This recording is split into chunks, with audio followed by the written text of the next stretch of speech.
साल 1940 से 41 की बात है। 10 साल का एक लड़का चंद्रमोहन स्टेशन पर खड़ा था। महात्मा गांधी के इंतजार कर रहा था। ट्रेन से गांधी कुछ ही देर में वहां पहुंचने वाले थे। चंद्रमोहन को उसकी दादी ने 3 रुपए दिए थे, जो उस समय के हिसाब से बहुत बड़ी रकम थी। गांधी तीसरे दर्जे के डब्बे में यात्रा कर रहे थे। साथ में कस्तूरबा और उनके सचिव भी थे गांधी जी के। ट्रेन अपने तय वक्त से 13 घंटे लेट पहुंची। काफी लोग जो गांधी के इंतजार में थे वहां निराश होकर लौट गए थे, लेकिन चंद्रमोहन वहीं पे था। बापू से मिलने की जिद में न उसने कुछ खाया था न सोया ही था। जब गांधी पहुंचे तो स्टेशन मास्टर ने खुद चंद्रमोहन को उनसे मिलवाया, खूब तारीफ भी की। गांधी मुस्कुराए, बालक से पूछा कि जेब में क्या है। लड़के का जवाब था 3 रुपए। गांधी ने कहा, इसे दान कर दो।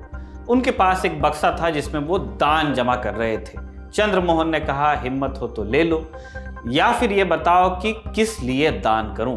गांधी ने कहा, ये रुपए गरीबों के लिए दान कर दो। चंद्रमोहन ने 3 रुपए बक्से में डाले और पूरा बक्सा उठाकर चल दिए।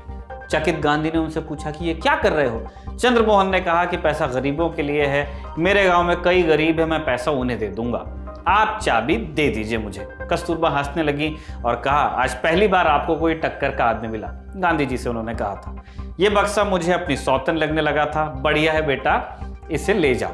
चंद्रमोहन ने कस्तूरबा की बात सुनकर वो बक्सा वहीं छोड़ दिया और स्टेशन से भाग गया। चंद्रमोहन जैन नाम के इस लड़के को आज आप ओशो के नाम से जानते हैं। और भी कई नाम थे ओशो के, आचार्य रजनीश भगवान, लेकिन अंत समय में उन्होंने ओशो का नाम ही अपनाया। आज ओशो की पुण्यतिथि है। 19 जनवरी 1990 को पुणे के आश्रम में उनका निधन हुआ।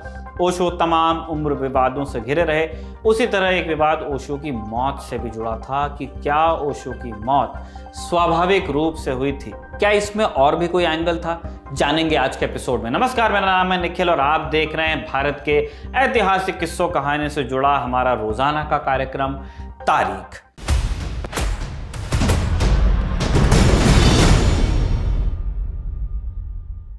ओशो की कहानी शुरू होती है साल 1931 से। मध्य प्रदेश के कुचवाड़ा गांव में पैदा होने वाले ओशो का असली नाम रजनीश चंद्र मोहन जैन था। दर्शन में रुचि थी सो उसी के प्रोफेसर भी हो गए वो। 60 के दशक में ओशो ने पब्लिक में बोलना शुरू किया। तर्क देने और बोलने में तेज थे।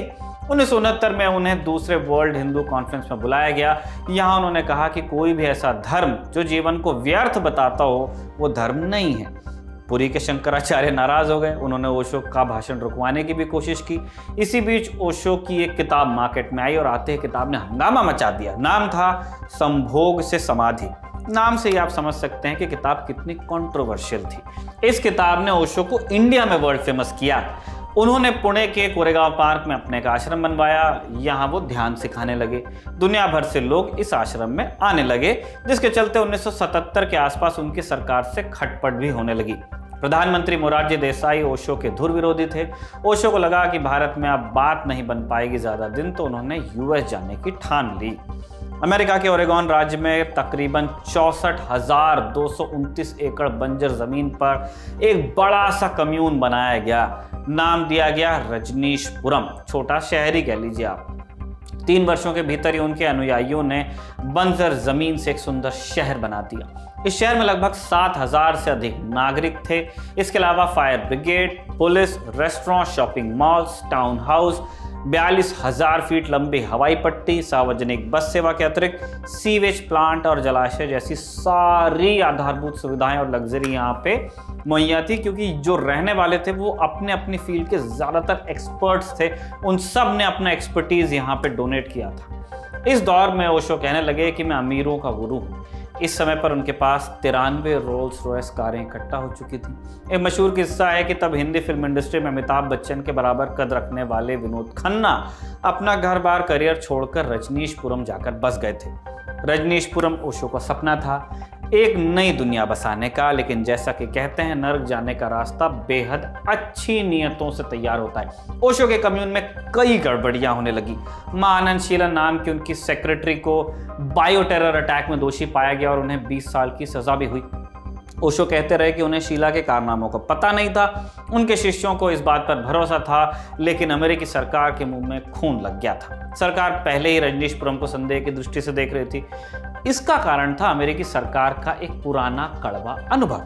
साल 1979 में दक्षिण अमेरिका के एक देश गुयाना में एक घटना हुई थी जहां जिम जोन्स नाम के एक तथाकथित गुरु के कारण 918 लोगों की मौत हो गई। इनमें अधिकतर अमेरिकी नागरिक और एक अमेरिकी सांसद भी थे। जिम जोन्स ने भी रजनीशपुरम की तरह ही एक शहर बसाया था, जोन्सटाउन, जहां उसने एक नए धर्म की शुरुआत की थी। हालांकि यह धर्म नहीं, एक कल्ट था। वो कहता था कि वो एक नई दुनिया बसाएगा जहां सब बराबर होंगे। इस सब्ज बाग की ख्वाहिश में हजारों लोग जोन्सटाउन गए और मारे गए। जोन्सटाउन की पूरी कहानी पहले रन टॉप पे आ चुकी है, लिंक आपको डिस्क्रिप्शन में मिल जाएगा। बहरहाल जोन्सटाउन हादसे के बाद अमेरिकी सरकार ऐसे कल्ट्स के प्रति काफी सतर्क रहने लगी। इसलिए जैसे ही मां आनंद शीला वाला केस हो गया, सरकार ने रजनीशपुरम पर शिकंजा जड़ना शुरू कर दिया कायदे से। प्रवासी अधिनियम के उल्लंघन और कई अन्य मामलों में ओशो को गिरफ्तार कर लिया गया।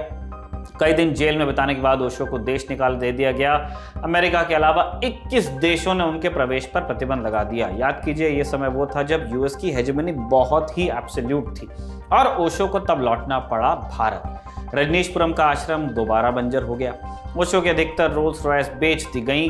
भारत में ओशो ने एक बार फिर पुणे के आश्रम में प्रवचन देना शुरू किया, जो कोरेगांव पार्क वाला आश्रम था उसमें। 1985 में ओशो भारत आया और इसके बाद सिर्फ 5 साल जीवित रहे। 58 साल की उम्र में उनका निधन हुआ और तारीख थी 19 जनवरी 1990। जिस तरह तमाम उम्र ओशो का विवादों से नाता रहा, उनकी मौत भी उसी तरह विवाद का केंद्र बनी। ओशो की मौत को लेकर बहुत से कंफ्यूजन्स हैं और कई सारी थेरीज हैं। माना जाता है कि अमेरिकी सरकार ने ओशो को थेलियम नाम का एक स्लो पॉइजन दे दिया, जिससे धीरे धीरे वो मौत की तरफ बढ़े।